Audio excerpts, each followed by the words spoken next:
Hey, I'm Red. How are you today? That's great. I'm glad to hear it. Need a bit of entertainment?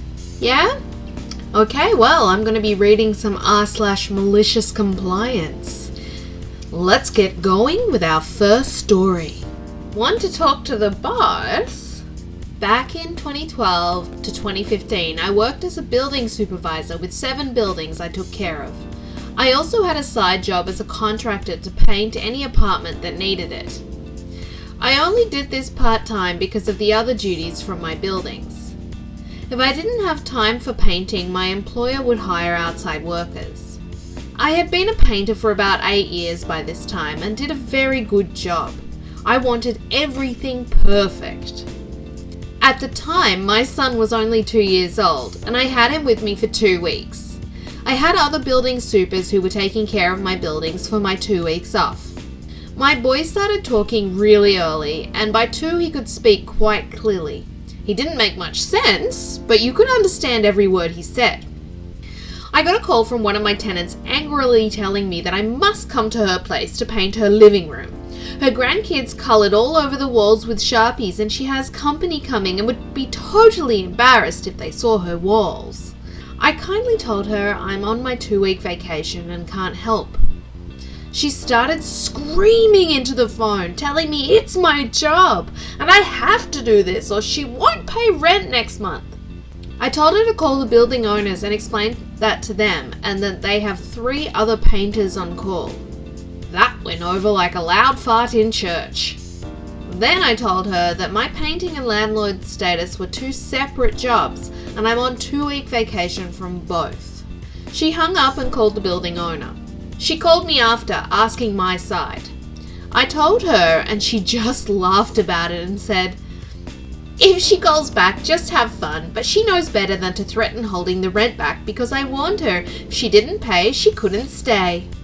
I miss that woman. Less than 5 minutes later, I got the call I was expecting from the crazy tenant. She tried telling me the owner said I had to be there by tonight to get it done immediately. I laughed and told her I already talked to Tina and am still on vacation. That's when she said she meant my boss from painting. Oops! Malicious compliance activated. I said, "He's right beside me. I'll put you on speaker so we can all straighten this together." So I put the phone on speaker and told my son he's wanted on the phone. He loved talking on the phone. He didn't listen to you, just told you about what's going on with his day. Tell you what he's watching on TV, tell you about the puppy pooping in the grass. Is that broken? Just close this one. Now there's some buttons in there. It's too broken.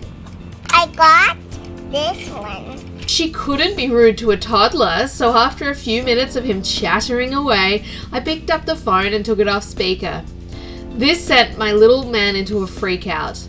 I said into the phone, "That's my boss. By the sound of him right now, it doesn't look like I can make it tonight." She just hung up. I didn't get another call from her. I had to call my mum to settle him down again. My mother loves all the kids and would sit on the phone with any of her 10 grandkids for hours and love every second. That was actually a really clever way to get that woman to leave him alone. I can't imagine how she would have been so shocked when a toddler got on the phone. Now's a great time to like this video. You don't want to forget.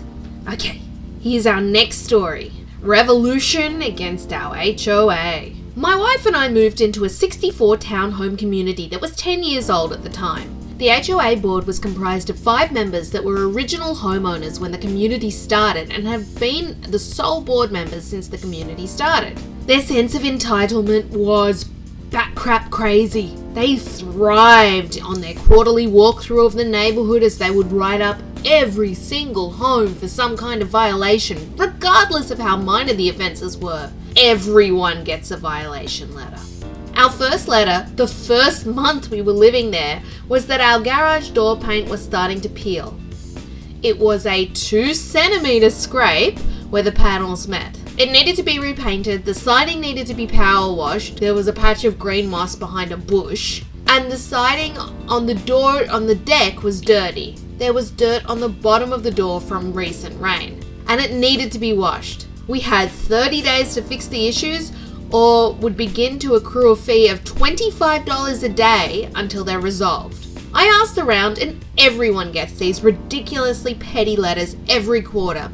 No matter what you did to maintain your town home, you were going to get a letter about something. As this was going on, none of the major items the neighbourhood needed fixed were addressed. After a decade since construction, the ground had settled unevenly and many homes had standing water issues where it wouldn't drain after a storm. The rainwater would sit for 5 to 7 days in people's lawns, and more importantly, there had been a legal fight with the town since the community was started about our road being dedicated, meaning the town was responsible for snow removal. Our HOA dues included paying for our own snow removal, which we shouldn't have to, and we were paying an attorney for 10 years to fight this with no resolution in sight. Fast forward 2 years, and a few of us had enough and decided to band together to replace the board at the next annual meeting. The existing board got wind of this and hit us all with pages worth of issues with our properties, since if you have outstanding issues, you are not in good standing with the community, thus cannot run for a board position or even vote for those running. This petty move brought the community even closer,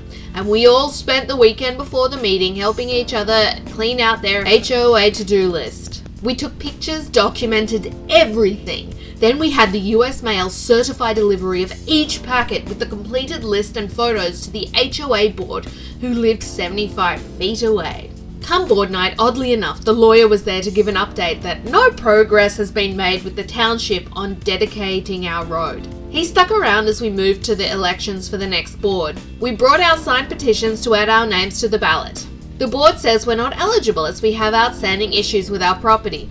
We call bullcrap with our receipts from the post office that they received our completed lists with documentation. They replied that they haven't reviewed them yet. We tell them that's not our problem and we are in good standing. The lawyer overhearing this states we are eligible to be on the ballot if we can confirm the issues with our homes were resolved prior to the meeting. With the exception of the 5 existing board members voting for themselves, each other, we are voted in nearly unanimously to replace them. I lead the revolution because I was tired of the petty BS when there were real problems in the neighbourhood. Sadly, the rest of the elected board members vote me as president. I have no idea what I'm doing. But we spent the next few sessions removing all the dumb violations from most of the neighbours. We went through the bylaws to really focus on what's important. What happens next? Ends up that the lawyer was a friend of the previous president and was in no hurry to resolve anything as he was enjoying our excessive bill. I notify him that if it's not resolved in the next 6 months, we were finding new representation. He was actually good at his job when pressed to do it. He won the case, the town appealed and tried to drag it out. He fast-tracked the appeal as it had been going on for 10 years, and we won the appeal too. The town dedicated our road. Then the lawyer pressed that it should have been done years ago. It wasn't him slowing things down, but the town. He ends up getting us a settlement from the judge for back pay on us paying for snow removal that the town was responsible for. We ended up using that settlement to have French drains installed across much of the community to clear the standing water issues. With the money left over, we fixed a lot of the neighbourhood issues that the HOA should have been doing the whole time. Fences and sidewalks in disrepair, replaced dead trees and shrubs, etc. It was great getting all of that done without having to hit our capital reserve fund. I remained president until we moved a few years ago. Our family began to outgrow the townhome. Now we live in a new, larger development with a new HOA. I was asked to run for a position on it. I replied, not a frickin' chance, but I will lead a coup d'etat if I need to. As to the original HOA president, he wasn't actually eligible to be president. He wasn't on the mortgage. The townhome was in his mum's name. No one knew because he held the books. So being the vengeful leader at the next annual meeting, I wait until ex-pres shows up with his petition to try and get his position back. I tell him, in front of the other 60 plus homeowners, that he can't even be at the meeting, let alone vote or be on a ballot, as his name isn't on the property, but his mum is eligible if she wants to. That was embarrassing enough for the entitled little prick.